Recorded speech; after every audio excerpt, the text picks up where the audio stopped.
প্রখ্যাত ছড়াকার সুকুমার বড়ুয়া মারা গেছেন। সকালে চট্টগ্রামের নিজ বাড়িতে তিনি মারা যান। তার বয়স হয়েছিল ৮৮ বছর। তিনি ডায়াবেটিস সহ বিভিন্ন জটিলতায় ভুগছিলেন। সুকুমার বড়ুয়া জীবদ্দশায় অসংখ্য জনপ্রিয় ছড়া লিখেছেন। তার উল্লেখযোগ্য বইগুলোর মধ্যে রয়েছে পাগলা ঘোড়া, ভিজে বেড়াল, চন্দনা রঞ্জনার ছড়া, কিছু না কিছু। সাহিত্যে বিশেষ অবদানের জন্য তিনি বাংলা একাডেমি সাহিত্য পুরস্কার, বাংলাদেশ শিশু একাডেমি সাহিত্য পুরস্কার সহ অসংখ্য সম্মাননা লাভ করেন। ২০১৭ সালে তিনি ২১শে পদকে ভূষিত হন।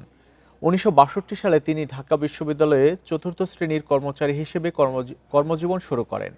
পরে বিশ্ববিদ্যালয়ের স্টোর কিপার হিসেবে দায়িত্ব পালন শেষে ১৯৯৯ সালে অবসর গ্রহণ করেন।